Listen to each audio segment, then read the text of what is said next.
Leadership. Leadership is all about bringing about a change that you believe in. And it needs to be expressed simply, and it needs to be explained simply. So leadership is about a change that you want to bring in, that you believe in. What is it that the leaders do that others don't? They don't give up. And this is where there is this concept of what I call as leadership energy.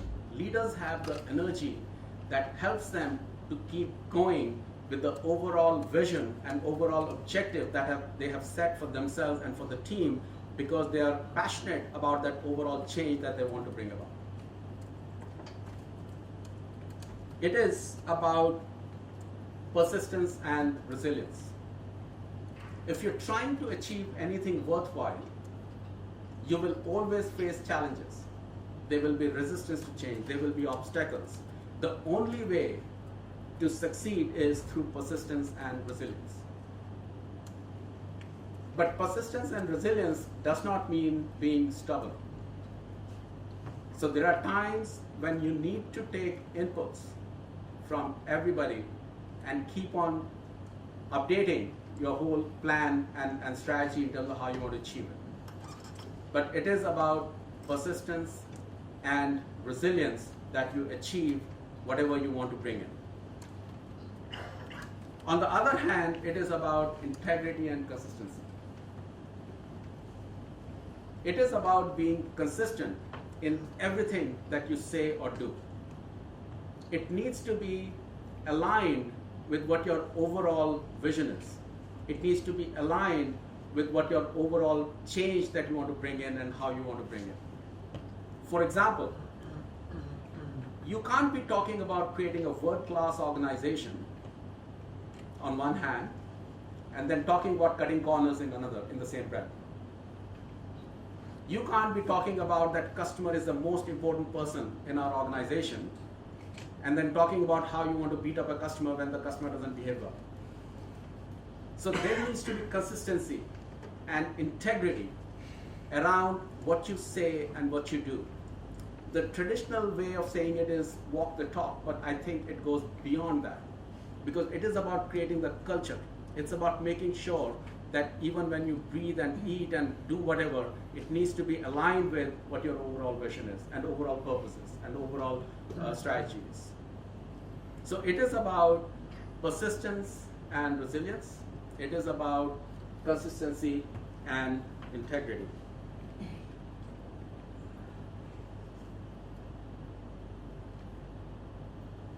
Now let's talk about leadership in action. There are 4 key steps to doing it. First is about vision. This vision is about that change that I earlier talked about that you want to bring in. Then it is about explain. It needs to be simple. It is not enough just to have a vision. It needs to be simple, it needs to be explained so that people can understand it. The third is include. You need to make sure that everybody has understood it and they are with it. Martin Luther King once said, if you can't fly, you should run. If you can't run, you should walk.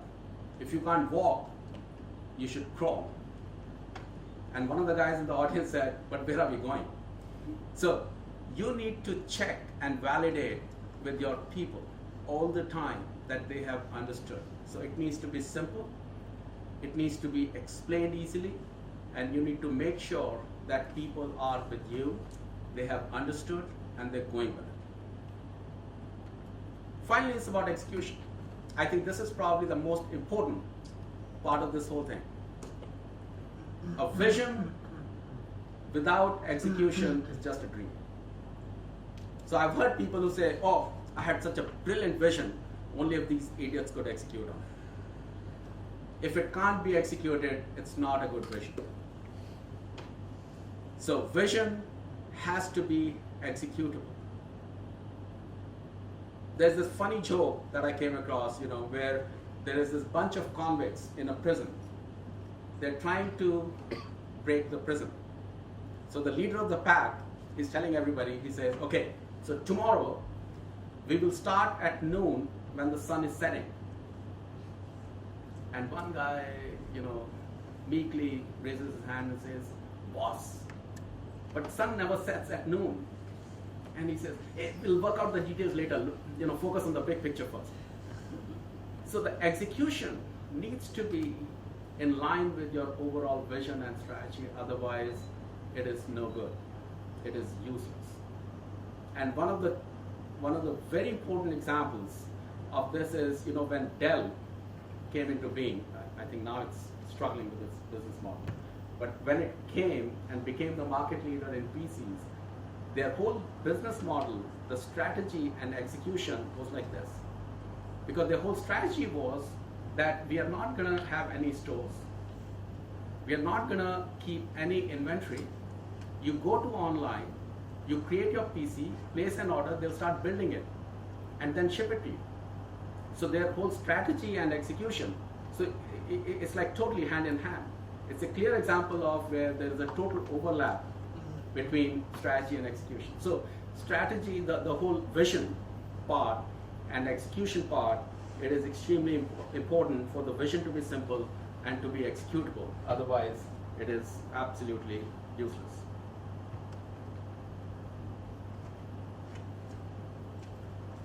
All the stuff that I have just talked about, leadership, right? I think there is one person who epitomizes all the qualities in terms of the four-step process that I talked about, in terms of resilience and persistence, in terms of consistency and integrity. I think Mahatma Gandhi is one of my examples of the greatest leaders. He was one of the greatest spiritual and political leaders of our time. He pioneered and practiced the principles of satyagraha, which is resistance based on mass, non-violent disobedience. He came up with a very simple, he was the chief architect for Indian independence, which we got in 1947 from British Empire. His vision was very simple. He said that if we stop cooperating with the British Empire as a country, they will have to leave the country. That's it. It was as simple as that. And he said, let's just do it.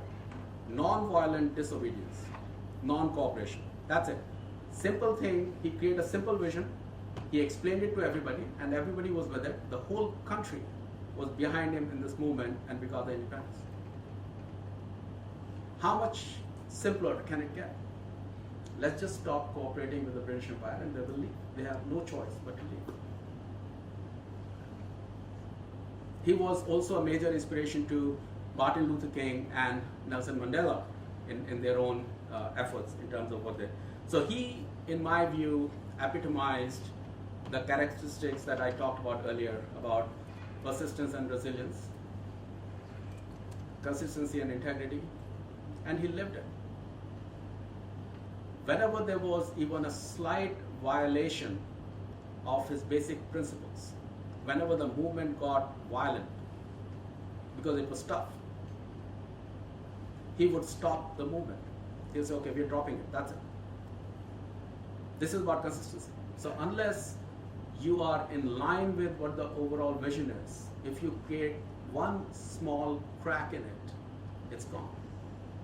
And he knew that very well, and he executed it to the best.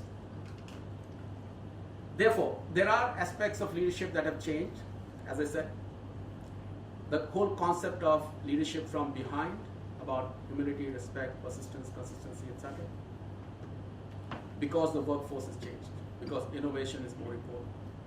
But if you think about it, that these are the core principles of leadership that actually haven't changed, but the perception has changed.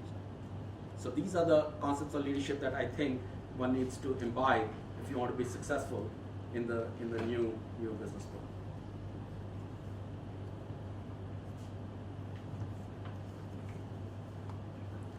So in conclusion, There are disruptive changes that are revolutionizing the business world. Mobile revolution, the innovation, the business disruptions. Talked about Airbnb, Salesforce.com, etc. Becoming bigger than any other competitor. Losing money, high market cap. So business world is changing. We talked about how customer is always right, except in two scenarios. One is where you want to create the next generation strategies, next generation products. When you define the future market, you got to challenge the customer.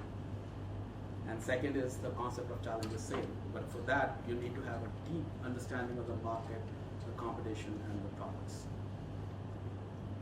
We talked about how technology innovations like social, big data, cloud, mobility are underpinning a number of these disruptions. You need to understand what they represent and how you can use these changes to make it work for you. Whether it is banking or financial or telcos or manufacturing, these things are changing for every business. And if you are not changing with it, then you're going to look like that 50-year-old having that milk bottle in his mouth. So we need to change that. Leadership, all about persistence, resilience, consistency, and integrity. So, thank you very much, and I'm ready to take questions. Thank you.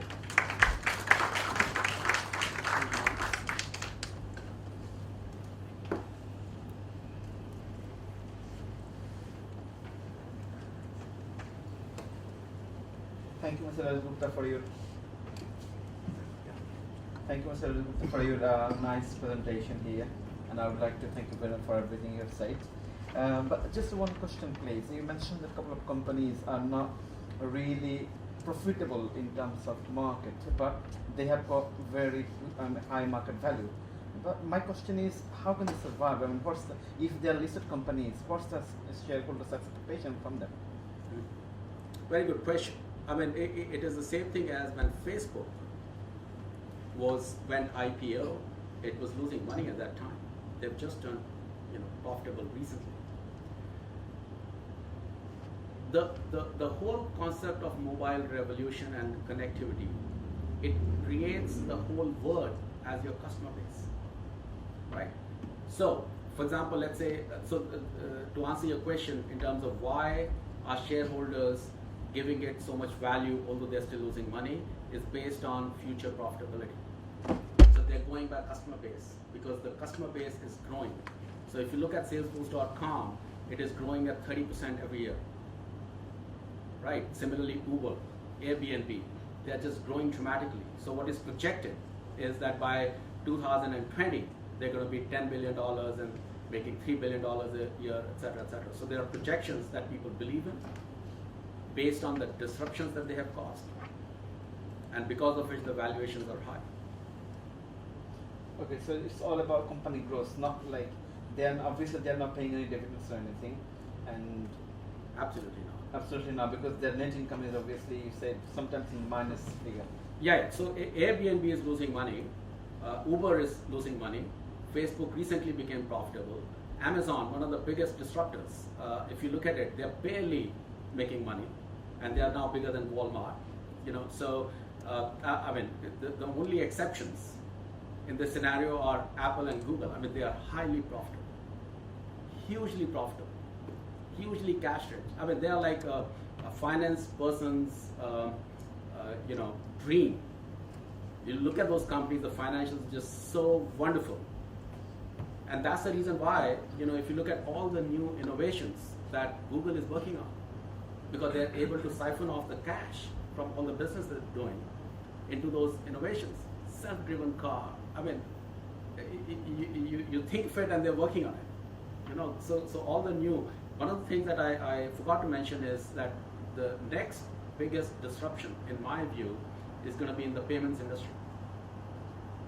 And guess who is going to challenge the current players in the payment industry? That challenge is going to come from Apple Pay, and Android Pay from Google. So it's not going to be the traditional banking and financial institutions. It's not coming from Wells Fargo or Citibank or UBS, etc. It's coming from non-banks. So that is the power of innovation. they have just incorporated the whole spirit of innovation in the way they do business, the way they hire people, the way they get them to work, the way their campuses are.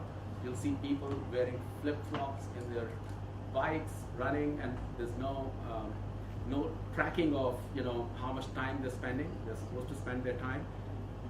Today, Apple and Google are by far the top employers in US. So in US, from all the top colleges, the top talent, their dream is to go to Google and Apple. That is how great these companies are, and how they manage their employees and give them opportunities to work on their own projects and be innovative. So it's very different. One last question on this to understand their finance bit of it, because if the net income are zero, sometimes minus, or sometimes Negative, a bit plus, in this case, obviously, they don't have any retained earnings. So, for example, for next year budget or for next year investment, if they don't have any retained earnings, obviously their payout ratio is zero, their flowback is 100%, but then actually their flowback ratio in actually nothing. Yeah. So they need to actually collect the finance from other external Yes. source, Yes. and they will be highly leveraged. And Yeah. in the near future, obviously their growth, probably their in the short run, their growth will be higher, but in the long run, obviously they will collapse. Okay, no, so that we're talking about if they go for debt. They're not going for debt. They're going for equity. So, for example, Airbnb is $24 billion currently in terms of market value. Okay, they're going for another IPO in another year's time, and it is projected that that IPO will be based on their valuation of $40 billion. Okay, so it is people like you and me, the common man, who's investing and funding these businesses. So your questions are absolutely valid in the traditional environment. Oracle, I can tell you, we are probably one of the most fiscally disciplined companies. On a revenue of 38 billion, we have a free cash flow of $12 billion. We make a profit, earnings before tax, of about 10 to $12 billion. Our gross margins are 80%. Right? We are competing with Salesforce.com, which is not making money. And the analysts, on a quarterly basis, they're treating us differently from Salesforce.com. And it's all because of the growth and what people believe that Salesforce.com is going to be in the next 5 years, 10 years, etc. Similarly with Uber, Airbnb, etc. So it's all about the projections and what people think that these companies are capable of doing.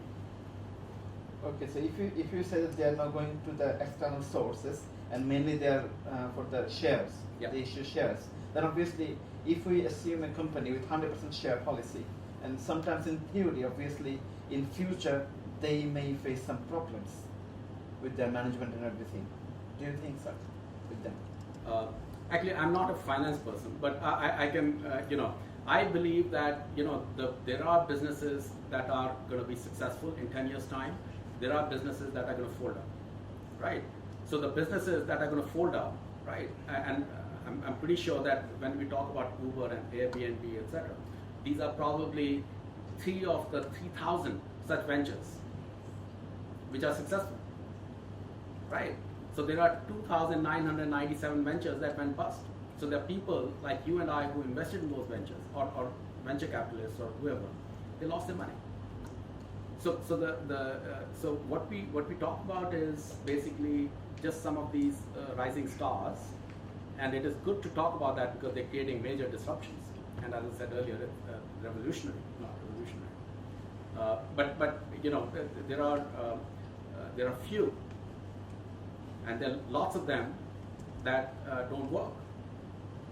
Right, so it is basically just some of these examples, but they are revolutionary, they are disruptive, and we can't ignore that.